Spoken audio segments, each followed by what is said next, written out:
Hi friends, నా పేరు Surendra. Welcome back to my channel. నాకున్న అతి తక్కువ మంది ఫాలోయర్స్లో వాళ్ళలోనే కొంచెం ఎక్కువగా అడిగిన క్వశ్చన్ ఈరోజు శ్రీజ రీఎంట్రీ ఉంటుందా, మీకు ఏమన్నా అప్డేట్ ఉందా అని.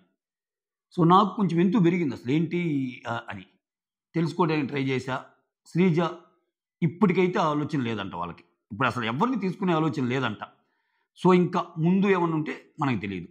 అయితే సోషల్ మీడియాలో ఒకటి అబ్జర్వ్ చేశాను నేను. అది నాకు కొంచెం పాపం అనిపించింది వైల్డ్ కార్డ్స్ని చూస్తుంటే. అంటే వైల్డ్ కార్డ్స్ ఏం చేస్తారబ్బా అమ్మాయి. ఇప్పుడు వైల్డ్ కార్డ్స్ ఏమైనా కండిషన్ పెట్టారా? వైల్డ్ కార్డ్స్ వచ్చేటప్పుడు బిగ్ బాస్కి శ్రీజాని తీసేస్తేనే మేము వస్తామని కండిషన్ పెట్టారా? పెట్టలేదుగా. అసలు వైల్డ్ కార్డ్స్ని తిట్టడం ఏంటి? సోషల్ మీడియాలో మరీ బూతులు తిడుతున్నారు, మరీ దారుణం కదా వైల్డ్ కార్డ్స్ని తిట్టడం.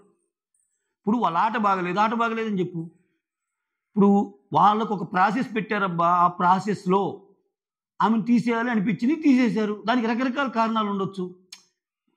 ఎందుకు తీశారంటే ఇప్పుడు శ్రీజ ఉందబ్బా, శ్రీజ నామినేషన్లోకి దివ్యాన్ని తెచ్చేటప్పుడు ఒక మంచి పాయింట్ చెప్తుంది ఆమె.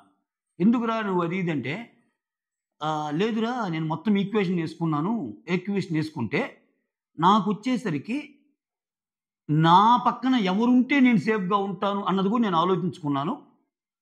సో నువ్వు వైల్డ్ కార్డ్ అన్నది ఒక్కటే కాదు, అది కూడా ఆలోచించండి. మిగిలిన వాళ్ళందరూ వాళ్ళు ఎలిమినేషన్ నుంచి బయటికి పోయి వచ్చిన వాళ్ళు కొంచెం స్ట్రాంగ్ ఉంటారు.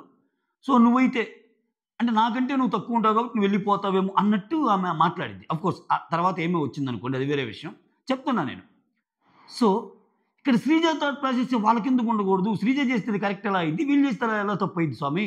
ఎస్, నిజంగా శ్రీజని అన్యాయంగా తీశారు అనుకునే వాళ్ళకి నేను చెప్పేది ఏంటంటే, సేమ్ శ్రీజ లాజిక్ వాళ్ళు అప్లై చేసి ఉండొచ్చుగా. అయ్యో నాకంటే శ్రీజ స్ట్రాంగ్, మంచిగానే మాకంటే శ్రీజ చాలా స్ట్రాంగ్. ఎందుకంటే లోపల కూడా శ్రీజ గురించి స్ట్రాంగ్గా అంటున్నారు. శ్రీజ స్ట్రాంగ్, శ్రీజని దిగిపోతే ఏమైద్దో, ఇప్పుడు మనకి మళ్ళీ థ్రెట్ ఏమో. శ్రీజ కానీ ఇప్పుడు సుమన్ గారు వేరే వాళ్ళు అయితే వాళ్ళు ఎలాగో పోతారు, వాళ్ళు ఎలాగో కొన్ని వారాలు లేట్ అయినా వాళ్ళు వెళ్ళిపోతారు. శ్రీజ ఉంటే మాకు కష్టమేమో అన్నట్టు శ్రీజ లాగానే వాళ్ళు ఆలోచించి వాళ్ళు తీసుండొచ్చు కదా. అది ఒక ప్రాసెస్ అబ్బా, బిగ్ బాస్ పెట్టిన ఒక ప్రాసెస్. వాళ్ళు ఎట్టయినా సెలెక్ట్ చేసుకోవచ్చు. అక్కడ అందరూ ధర్మబద్ధంగా నామినేషన్ ఉంటున్నాయా? ఒక్కోటి స్ట్రాటజీ ఒక్కోటి అట్ట అనుకుంటే ఫస్ట్ నలుగురు వేసిన వాళ్ళు ఇద్దరు రెండు పడ్డాయిగా. మూడో ఓటు కూడా సుమనకు పడింది. ఆ డిసైడింగ్ ఓటు ఏదని తెలిసేయటానికి మళ్ళీ 4ది కూడా సుమనకు పడింది కాబట్టి ఆయన సేవ్ అయిపోయాడు.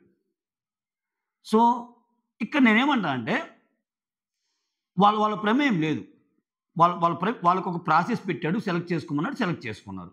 అంతకుమించి ఏమన్నా ఉందా వైల్డ్ కార్డ్స్ అని తిట్టడానికి? అసలు వాళ్ళు ఏమన్నా ఒక కూర్చొని ఎస్ శ్రీజాని తీసేసే పని అయితేనే మేము వస్తాం లోపలికి నేను అల్టిమేటం ఏమన్నా జారీ చేశారా బిగ్ బాస్కి? బిగ్ బాస్ ప్లాన్ వేసాడు శ్రీజాని తీయటానికి, రైట్ సెంటెన్స్. నా రివ్యూస్లో ఇదే చెప్పాను. ఖచ్చితంగా బిగ్ బాస్ వేసిన ప్లానే ఇది అని. ఎందుకంటే ఆ రోజు నేను ఎక్స్ప్లెయిన్ చేశాను, ఆ వీడియోస్ కూడా చూడండి. చాలా పేజెస్ ఉన్నాయి. శ్రీజాని నిజంగా ఇంట్లో ఉండాలనుకుంటే ఏదో ఒక పేజీలో ఆయన ఉంచవచ్చు. ఆయనకి లేదబ్బా, బిగ్ బాస్కి లేదు శ్రీజాని ఉంచుతామని. మీరంటే ఇంకా బిగ్ బాస్ మీరు అన్యాయం చేశారు శ్రీజ విషయంలో, కరెక్ట్ సెంటెన్స్. బిగ్ బాస్ మీరు దారుణంగా బాగా ఆడుతున్న అమ్మాయిని కావాలని స్కెచ్ చేసి పంపారు, కరెక్ట్ సెంటెన్స్. చాలా మందికి జరిగింది, ఈ అమ్మాయికి ఏం కాదు, మిగిలిన వాళ్ళకి కూడా జరిగింది. బట్ వైల్డ్ కార్డ్ని తిడతారేంటి స్వామి? వాళ్ళ ఆటను తిట్టండి. ఏదో అనుకున్నాం, ఏదో ఆడుతున్నారు, ఏందిరా స్వామి అనండి, అది కరెక్ట్. అసలు శ్రీజ వెళ్ళిపోవడానికి వైల్డ్ కార్డ్స్ అన్నట్టంటే విచ్ ఇస్ కంప్లీట్లీ రాంగ్. ఆ పర్సెప్షన్ ఎవరు ఉంటే మార్చుకోండి. అంటే ఇది నా పాయింట్ ఆఫ్ వ్యూ. లేదు మేము మార్చుకో, ఇది నీకు వ్యూ ఎలా ఉంటుందో మాకు కూడా అలానే వ్యూ ఉంటుందిరా అని నన్ను తిట్టుకుంటే మీ వ్యూ మీ దగ్గర ఉంచుకోండి. ఇది నా వ్యూ.